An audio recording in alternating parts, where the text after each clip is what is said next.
All right, Tony. Here we go again. This has been a long time in coming. All right, I think I've got you in. Yeah, we've sat down a couple of times, but it's always been in a group. You were in the first. Yeah, one time you table. did talk to me, but you put it, I think, behind Buckshot Jones or something like that. Episode 42 or something, where you just put me in behind Buckshot Jones. You know, just treat me like you normally do. Okay, all right. I'm going to have to rethink this whole podcast thing. Well, I'm going to tell you right now, I'm going to have to say, and I know your listeners can probably watch, but the ones who are not watching, Rick has drugged me to the church. And I'm sitting in the church with all kind of church books around me. And I don't want to say I'm uncomfortable because, you know, I'm a God-fearing man, but it's pretty interesting. It's a pretty interesting setup for a podcast, especially knowing that, you know, my language ain't exactly church-going language. Just wait until we bring out the snakes. I wasn't going to say nothing about the snakes, but he keeps asking me to come to church with him, and you know, me and my wife, we haven't really found a good church we want to go to yet, and he keeps wanting me to come up here, and I'm just not comfortable handling snakes and dancing around, and you know, so. All right, so you're from these Baptists, they crazy. I mean, all right, so you're from Ohio originally. Originally from Ohio, yes. And I am a Catholic, grown up Catholic. All right. So now, what part of Ohio? It's called Bel Air, Ohio. It's right on the Ohio River, not the Yakinville Creek. Yeah. Or the Catawba Creek. It's Ohio River. Okay. The mighty Ohio, and it's right across the river from Wheeling, West Virginia. Okay. So it's right in the center of the state, all the way on the East Coast. Okay. East coast of the Ohio River. Now, did you grow up around racing? Now, this is a part of your story that I don't know. Really? Yeah. I thought you knew everything. No, well, I know some. I can't pretend to know all, but I know some. And I know the high points. And what you don't know, you just make up. Because you don't let facts get in the way of a good story. Like every good journalist. You know, I wish I would have known. Hey, I'd like to remind you again, we're in church, okay? I wish back when you were on the beat and chasing me around trying to get quotes and stuff like that, I wish I would have known the saying fake news, because I would have used that a lot on you, I'm pretty sure. Man, I don't know where we're going to go with this interview. Okay. All right. Okay. Well, hey, it was good being here. So how did you get interested in racing? Okay. Well, I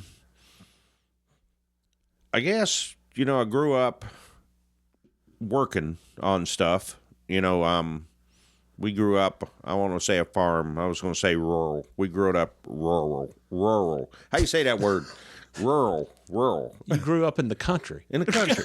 Growed up in the country. It was sort of like a neighborhood, but we was out there, and I was always mechanically inclined. I'm always working on something, breaking something. My dad taught me how to weld probably, I can remember when I was 10. He worked at Wheeling Pittsburgh Steel Corporation for 40 some odd years, and he was a metallurgical engineer, and he had a laboratory in Benwood, West Virginia, which is literally right across the river, and they had all kind of cool stuff. They did a lot of galvanized stuff, and they would do tensile strength stuff and wear stuff, and they had to build stuff, and every now and then I'd get to go to his little laboratory over there, and he taught me how to weld.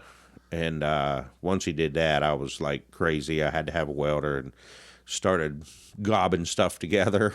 Yeah. And he worked with a guy named Freddie Rosenberger, who had a race car. And my dad used to take us to St. Clairsville Speedway. It used to be at the Alderman Airport in St. Clairsville, and watch Freddie race.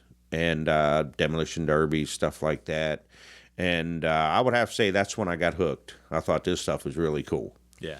Well, then growed up a little bit more and started going to the racetrack with a guy that my mom went to high school with. His name was Bill Benda. And I went to the racetrack with him as a, quote, crewman. He paid my way in, and I rode tires around, and we raced a little bit. Yeah. Knowing Bill, I got introduced to a guy by the name of Nick Massarelli, and he owned Massarelli Demolition. And what he would do is, back in the day, when people would tear houses down and stuff like that, they'd do it piece by piece to save the materials. So, you'd go into a house, you'd peel the roof off, you'd take all the boards out, and you just put all these boards here, these boards. And I started working with him after school, Saturdays, Sundays. And Nick also had a race car. Nick was a little more serious, probably had a little more money than what Bill had, so I started going to the racetrack with Nick. And from going to the racetrack with Nick having a lot of old stuff around, me and my brother ended up building a race car for me. For you to race? Yeah. Oh, boy. Yeah, which, that was probably, I'm not going to say I was a diehard racer, but we had a really good time. All my buddies down in the garage, all hours of the night, working on them race cars, starting them up in the middle of the night. Actually, we had a lady who lived up on the hill in front of us. Her name was, they called her Bar. I think her name was Barbara. But one day, probably after I've been racing for a couple years, professionally, I went home for something, and she was there, and she said, I'll tell you what, I really, really enjoyed you guys down there working in the garage all hours of the night, because it made me feel safe that I had people around me. And now, how old would you have been? It was just high school. Okay. It was in high school. We started probably my sophomore year in high school, and then junior, and then senior, and then that was about it. We didn't race a lot. We had junk. We didn't have no money. You know what I mean? Yeah. And so then it got to the point where what are you gonna do? So, me being the academic that I am, I figured the Marine Corps would be a good place. So I just left and went to the Marine Corps. When did you go into the Marine Corps? And I signed up in October of 81. Okay. And when did you report? No, I went in. It had been the next summer. Okay. All right. Why the Marines as opposed to any other branch of the military? Is that something that you had wanted to do, or was this a spur of the moment kind of decision?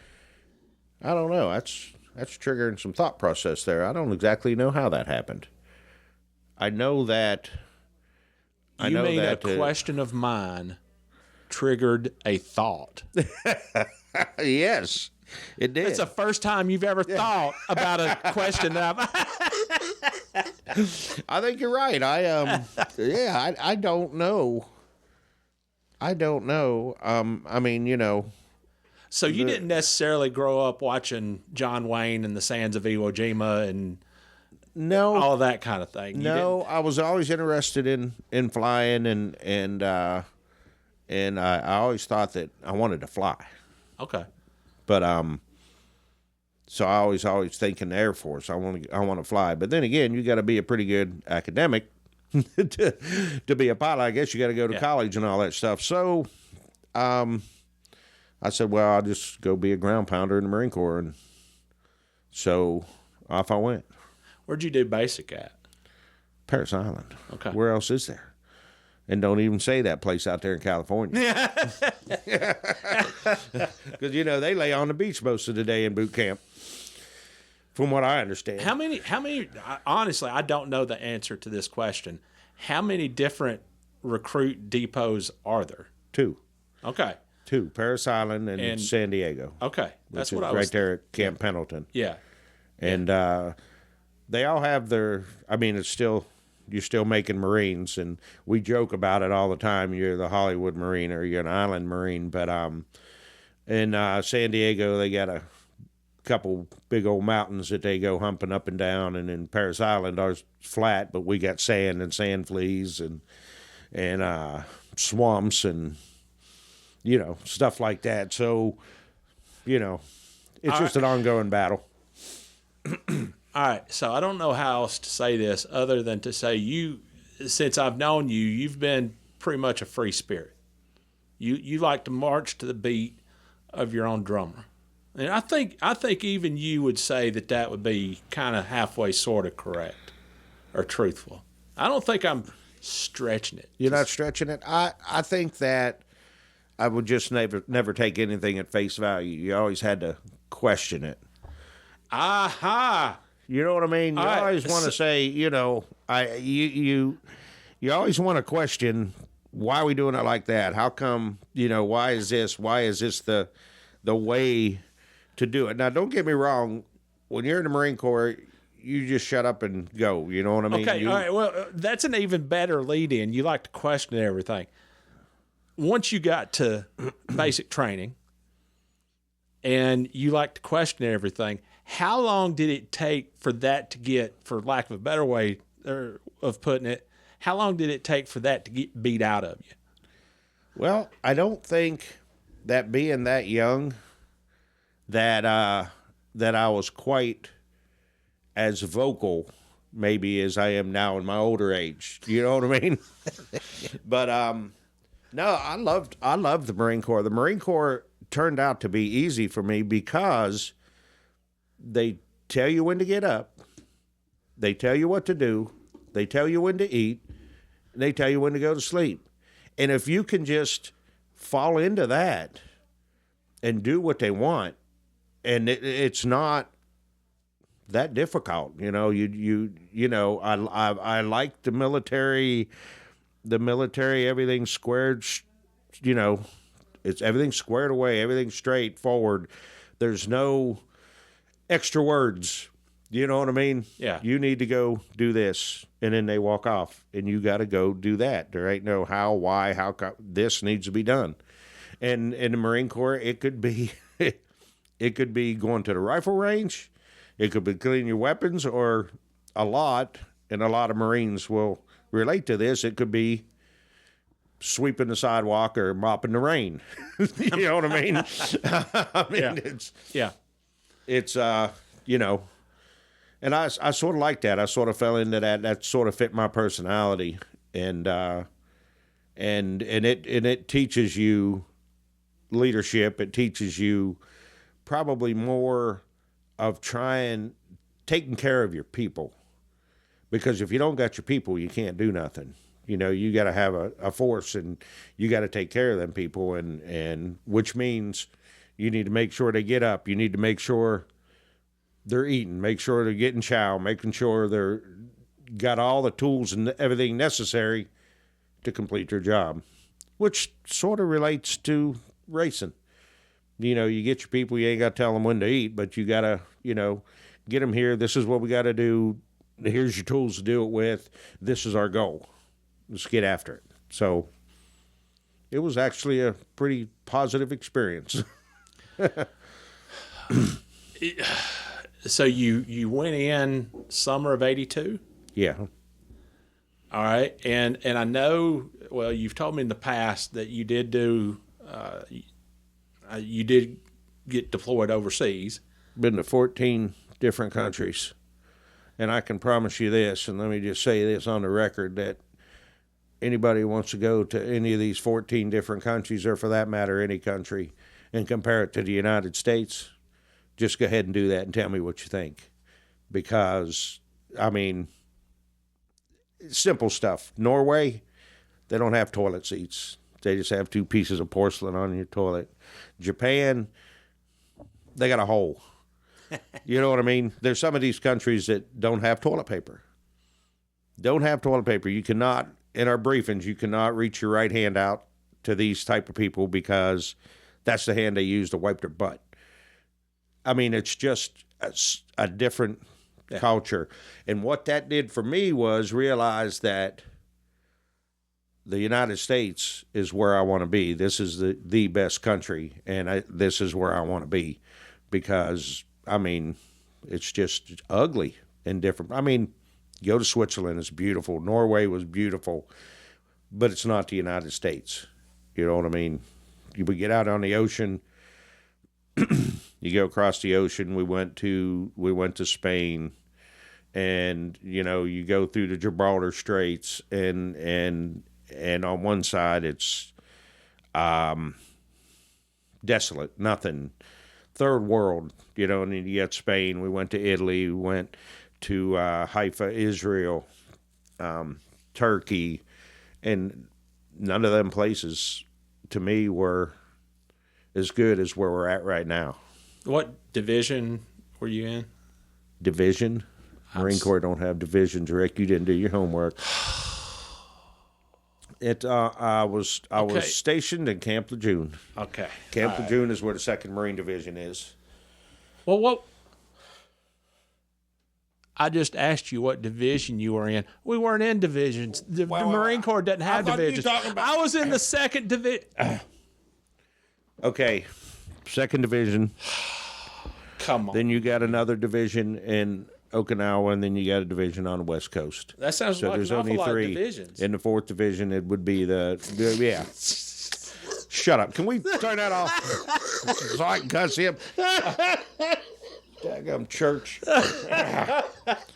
Well, I was thinking that you was going down. But anyway, you got Fleet Marine Force and the 2nd Marine Division, which is in Camp Lejeune. Okay. And from that division, you have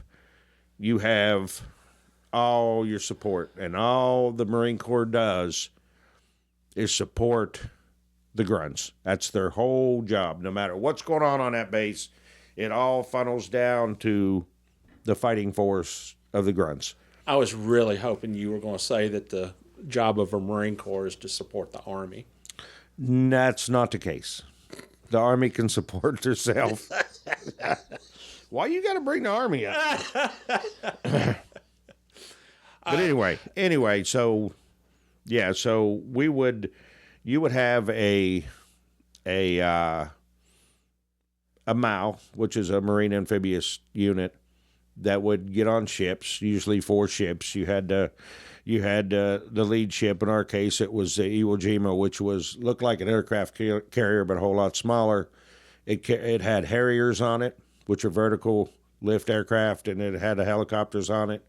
Had a well deck with LAVs, tanks, whatever. Then you had more ships. You had LSTs with grunts and more landing craft on it. And then you had LPDs with landing craft and stuff. So basically, we was a force that could go anywhere and start a war or finish a war. You know what I'm saying? So you had that whole 5-ship group. You usually had the LPD, 2 LSTs, 2 LPDs, and that was your amphibious force. The Navy would show up with the carrier with all the destroyers and protection around the carrier, submarines. We got to see some submarine stuff like that, but that was the carrier group. And the amphibious group was always in the area. And one time we got together with all of them together to take a picture. And I guess they didn't have drones back then, so somebody actually had to fly in a helicopter or an airplane to take the picture. But they took the picture. There was a newspaper on base called the Globe, or the Globe and Anchor, maybe, I don't know. But they had a picture of the 22nd mile or the 24th mile. And they had a picture, and it had the aircraft carrier in the front, had the helicopter carrier behind it, and all these ships. And, of course, all the Marines were in the back, but it had all these ships going along in the ocean. And you just think, there ain't no safer place to be. I mean, it's pretty awesome. And I have that somewhere. I need to dig that up because I do have that because they would send us the globe on the ships when we get mail and stuff like that. So, all right. So you said you were in 14 different countries? Yeah. And I know that you did at least a couple of combat tours. After being literally around the globe, how did that shape your worldview? And I know you said that it made you realize that you wanted to be in the United States, but how did that impact you personally?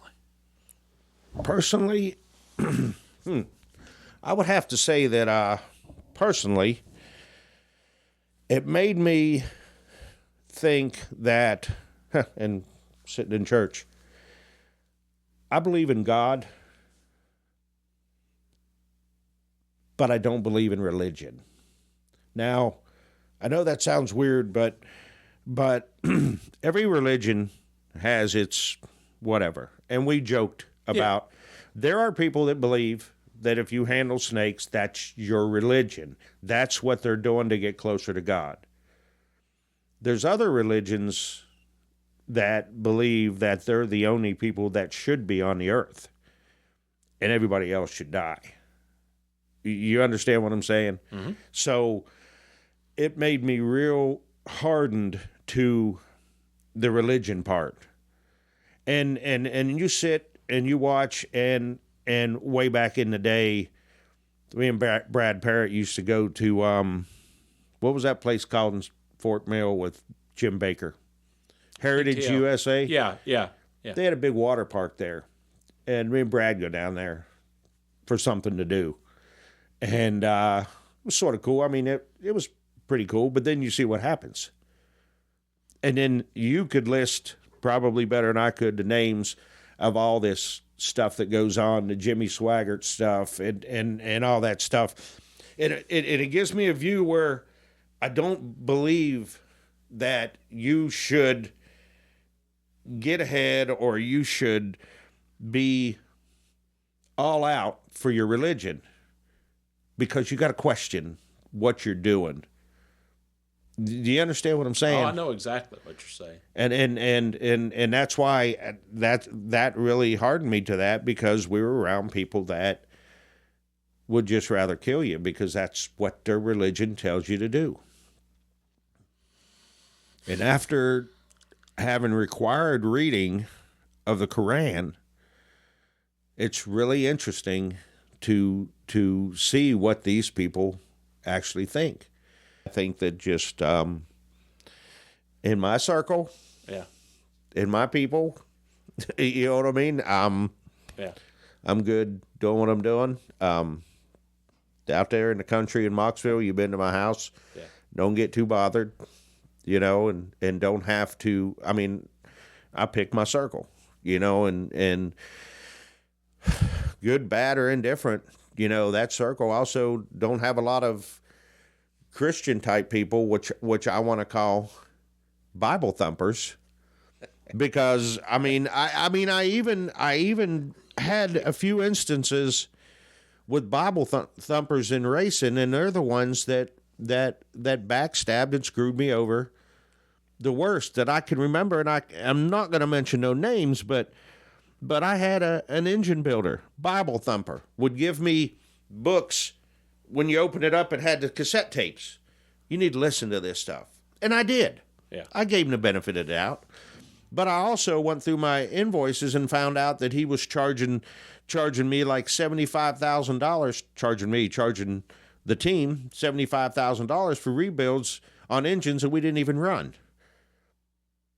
And then when I called him out on it, he told the owners that he was giving me the money, which the owners said there's no way, because all you got is your integrity. And I don't think that there's anybody in the racing business, which that's been my career, that could say that I took anything from them. No kickbacks, no, I did. I mean, And you know, I had this conversation at work with Jordan Anderson. Now I said something. I said, you know, you got to watch this. You got to watch that. I said, I'll take some pop rivets and a couple tie wraps every now and then. But, you know. Hey, Rick, I know you just had a book coming out about the history of Busch Series, second to none. You get me a couple of copies of that book, I'll get you a bat autographed by Reggie Jackson because he's a part owner of my race team. I never said I would get you a bat. No, you wanted Yes, no. you did. No, you wanted the bat. You wanted the Mr. October bat, which I held in my hand. But there's no way you're going to get that bat. I ain't seen a bat yet, Jack. Okay, that was my way of getting myself out of a difficult situation. All right, let me ask you this. If you know Tony Liberati for any length of time, you're going to understand a couple of things. You're incredibly outgoing, but also to this day, nearly, well, I guess more than 40 years after you last wore the uniform, you are still hardcore about the Marine Corps. I mean, and we've talked about this, we've laughed about it, but when I visited your office at Herzog Motorsports, it honestly looked like a four-star general's office with flags on both sides of the desk, the model of Iwo Jima, the flag raising on Iwo Jima right front and center on your desk. When did that take hold? I think you got to understand, Rick. I come from a small town in Ohio, and they took that kid that was a good Catholic kid. I didn't get in trouble, never went to jail. We mischief at the most.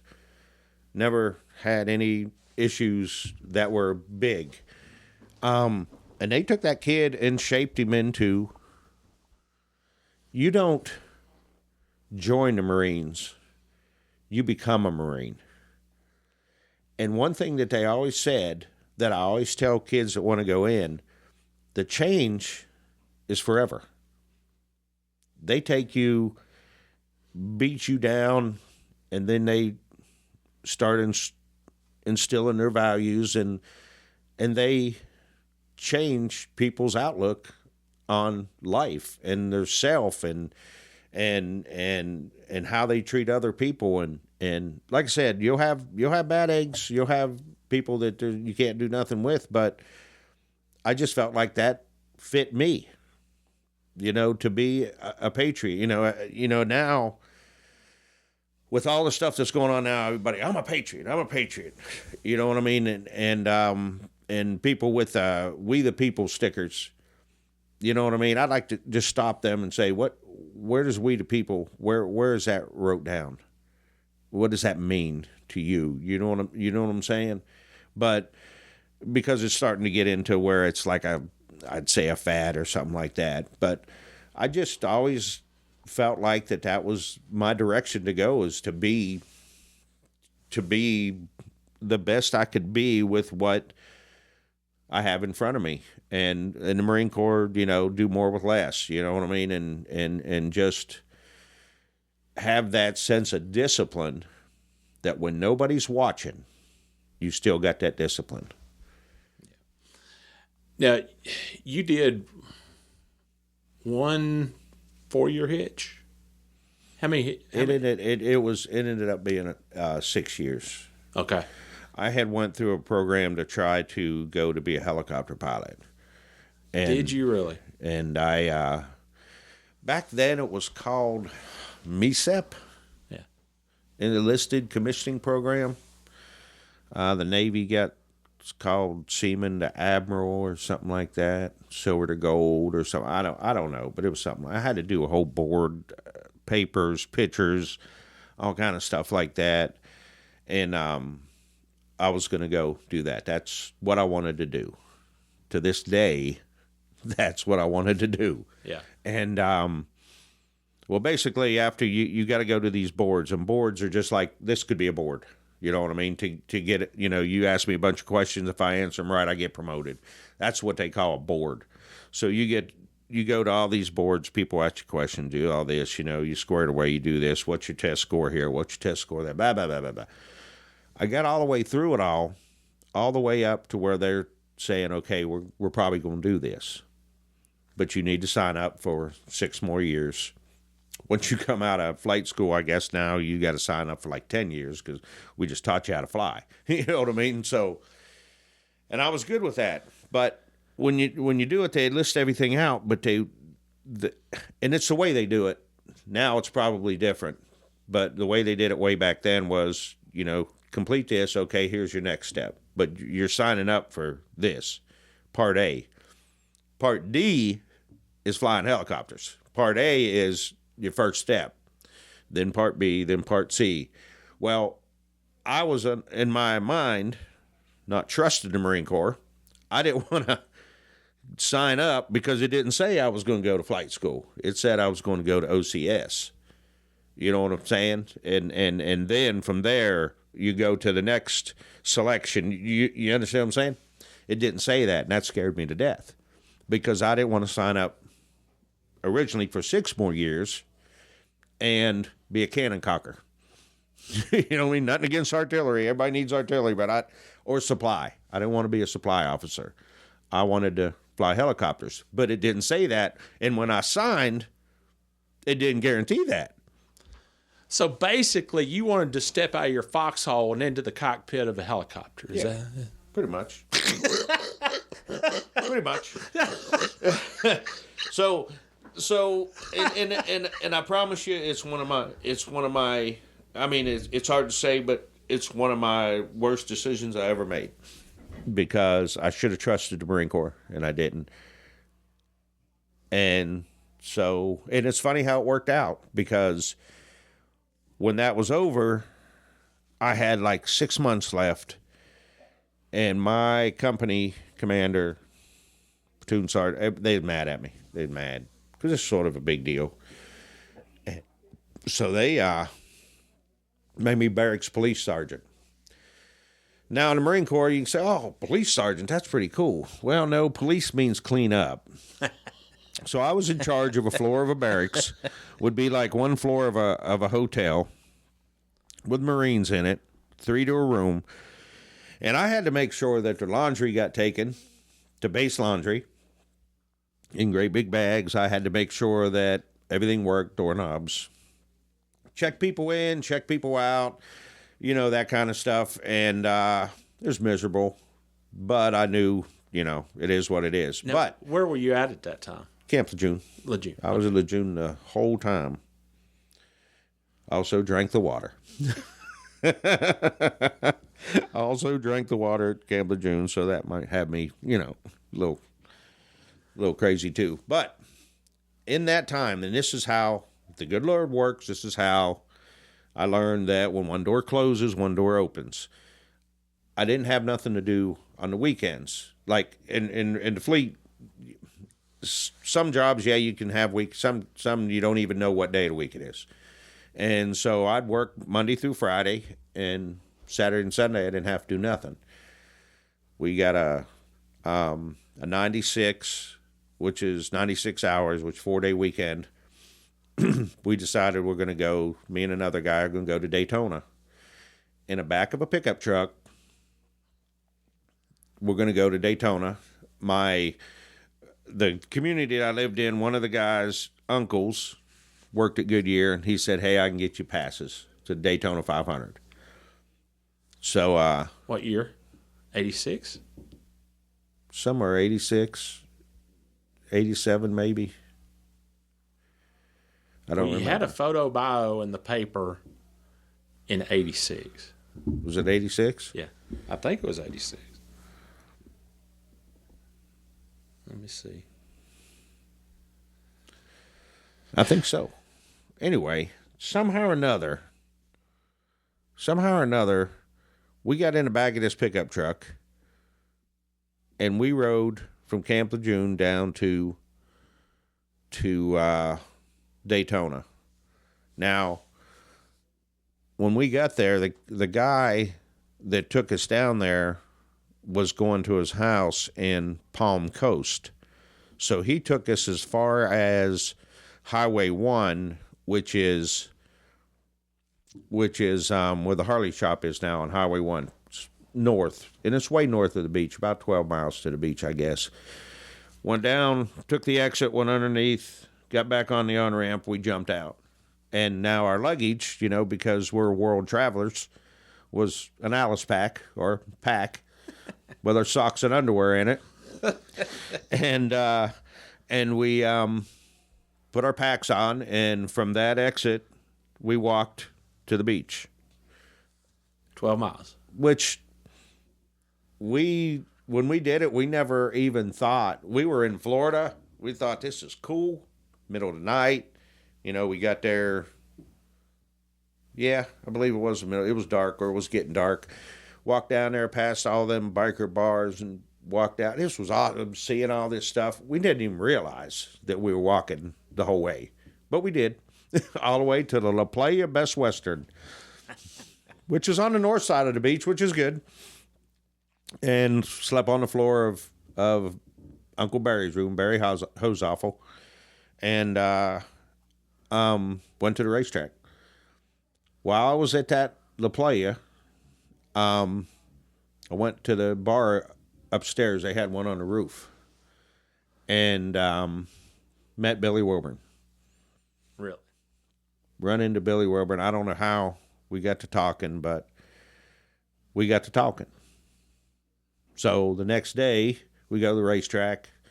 I find Billy, and we start talking. Billy's doing tires, needing stuff rolled around. So we're talking, and, he can't just stop and talk. So I start helping him rolling stuff around. And then we and he was ready. working for Petty. He was working for Petty. He worked for Richard Petty. He was doing the tires, and I'd help him move around. I was watching. I said, wow, this is really interesting.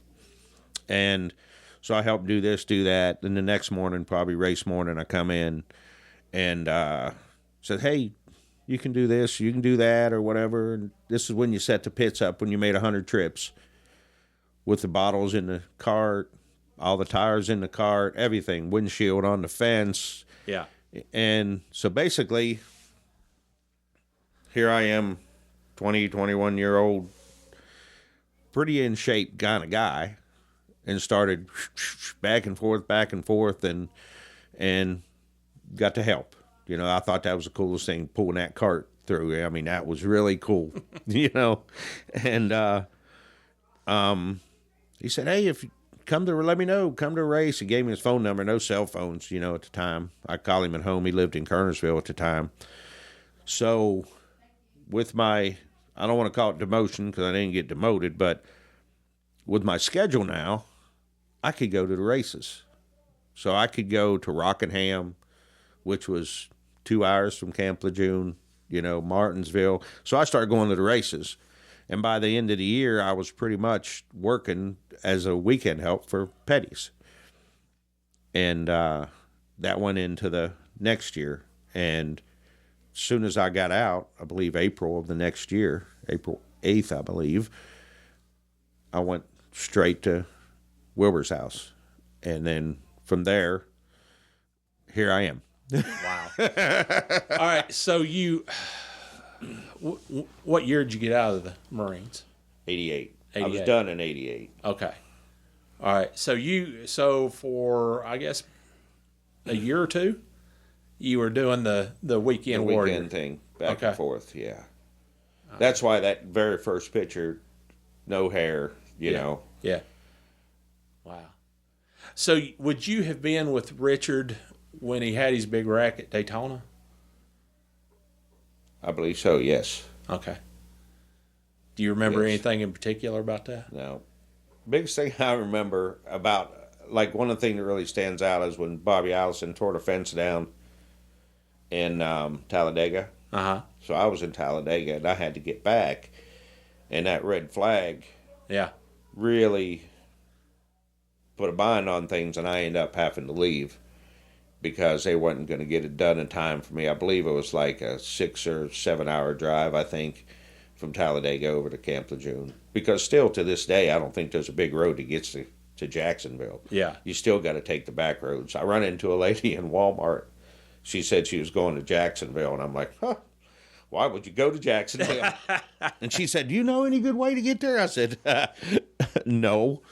I mean, I think there's some big roads that are getting closer, but you still got to two-lane it somewhere sooner or later, unless you take like 40 all the way down to Wilmington and then take 17 up or something like that. But when you first started with Richard, was it? I'm hearing that it was just something to do on the weekends. Yeah.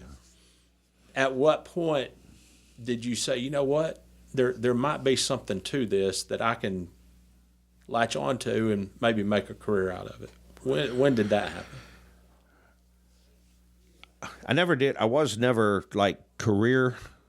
You never, when you're that old, you don't think, what am I going to do for a career? Yeah. You know, it's like, what are you going to do when you get out? You know, what are you going to do? I was already deep enough into it, I think, that I was just going to do it. Yeah. Now, how long? I don't know.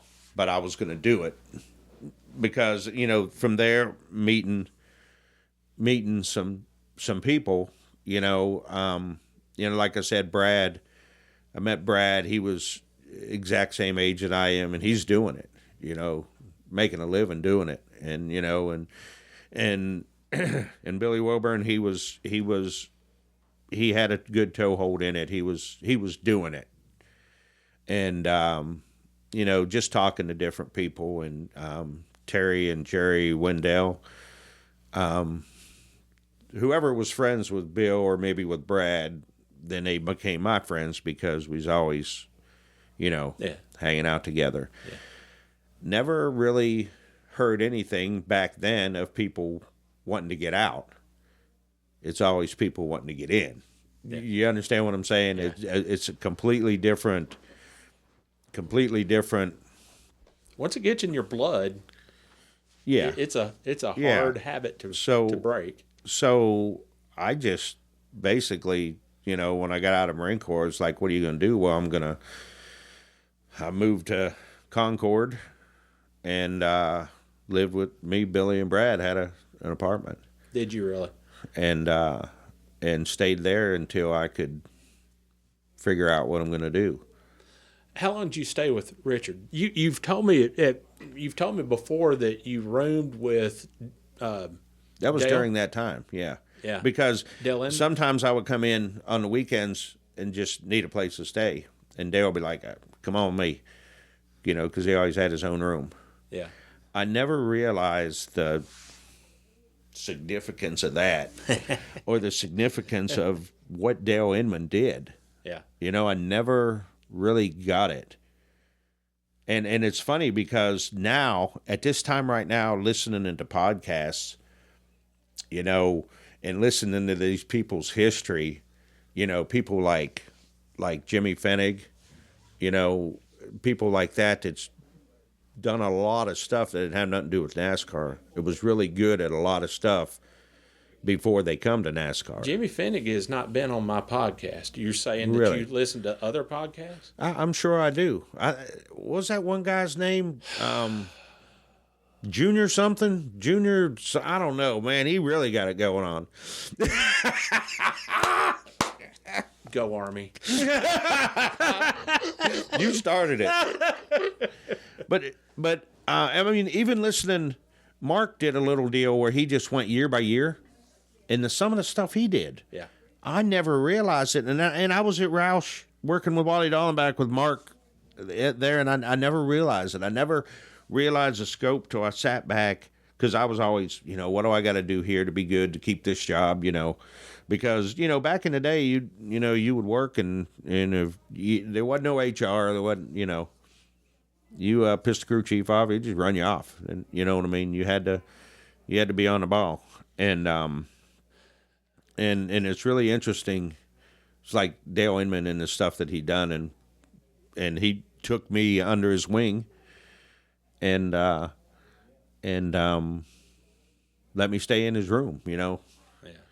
And the good thing about it is we're going to Petty's, and we'll get to see Dale, and I'll get to put my arm around him and tell him again thanks for everything that he's ever done for me. That's awesome. How long did you stay with Richard? I ended it up. You went from there to Bahari? Yeah. Well, I started working. I don't know why. Or Michael? I don't know why. I can't remember why I didn't go. I can't remember why I ended up at Hutch's, but I really believe, and I want to say it had something to do with Dale telling me that I needed to learn about these race cars. And, you know, obviously everybody's connected, but either he got me on or I did it on my own, but I'm not going to say I did, but I ended up going to work for Hutchinson Pagan, which at the time was a big chassis parts place, but they built parts. They didn't, you know, because a lot of these cars, you know, they built engine mounts and they built trailing arms and then they built complete chassis. And so I ended up going to work at Hutchinson Pagan. And then I quit doing the petty thing and just stayed working, learning and working on race cars. Which, now here I am at Hutchinson and Pagan, and here comes another guy into my life, Dale Watkins. Nobody knows or heard of Dale Watkins, quite possibly one of the best fabricators that ever touched a piece of metal. Somehow or another, we become friends. He took me under his wing, and he was bending bars, building chassis. And he took me under his wing. We got to be good friends at work and outside of work. Actually got me going to his church when I was still out searching for that. But so from there, at the I think Hutch had an open house or something, and I talked to Michael, and Michael said they needed a jackman, something like that. So I ended up talking to Mike Beam and ended up going to work at Bahari. So there's always, every step, there's always that person, you know, that somebody there, which makes me really conscious about that because of the young guys that I see now. Do you know what I'm saying? Yeah. Why do you keep touching your phone? Am I taking too long? No. You got something to do? We need to leave. It's 10:26, and we need to leave for Level Cross at noon. So keep talking. Oh, okay. So keep talking. So anyway, I wonder how much can end up on the cutting room floor. We don't have a cutting room floor. So anyway, I try to, you know, it's easy to put somebody down. It's easy to tell somebody they don't know what they're doing. It's easy to call somebody stupid, but it ain't as easy to say, "Hey, man, let me show you how to do that." You know what I mean? Yeah. And I try really hard to be Dale Inman, even Billy Wilburn, you know, Dale Watkins, be them people, you know. And I don't know everything, but I've sort of seen a few things. So I try to help them. I mean, like now, we did a Skull Bandit throwback car last year for the 31 car for Parker Retzclaff. Yeah. We did the 31 was going to be the Skull Bandit car. We had the Skull Bandit car come in the shop, and we put them side by side. I was the only one in that shop that seen that car on the track. Wow. Yeah. The only one. Yeah. I can believe that. And then you got Henry Benfield who helps with the trucks, comes and goes. He obviously seen it, but that to me, I mean, I called you and told you, I said, we need to talk to some of these kids that I want to know why they're in there, what they're doing, what's their motivation. My motivation was Dale Earnhardt, Kel Yarborough, Buddy Baker. Yeah. You know what I mean? What's their motivation and what actually drives them to want to do this for a living? When you were at Bahari, you would have been at Bahari, what, 80? I think 88, 89. Okay, yeah. That team was up and coming. Michael was trying to connect the dots. Yeah, we built a new shop in Lakeside Park. Very first shop in the race park. Okay. Very first race shop. Wow. 30,000 square feet. Yeah. You go look at it now, it's been built on 7 times or something. Yeah. But yeah, and that was a big deal. And there again. And you were the jack man? Yes, for a while. Okay. Yeah. And then you changed tires for a while. I ended up going to changing tires. I don't even know when that transition happened. You know what I mean? Yeah, yeah. And to be honest with you, who don't get enough credit is Brian Shobat. Yeah. One thing about Brian that every crew member knows, that he would come with a box of pictures. That would he be would take David. pictures. That would be David. Oh, Brian was the Brian was the kid brother. Oh, okay. Yeah. So David, you are correct. He actually knew something. Don't let the facts get in the way of a good story. Yes, but anyway, and it's funny because they were $5 there, 8x10s, pictures. Usually, you in your uniform, maybe pit stops, stuff like that. And at the end of the day, today in 2024, that's probably my prize possession. Was the pictures, because and I wish I should have just brought the book. I got them in a book, by year as you go. Yeah, I mean, I didn't realize that I jacked Ward Burton's Gwaltney car somewhere, but I got a Gwaltney uniform on and a jack in my hand.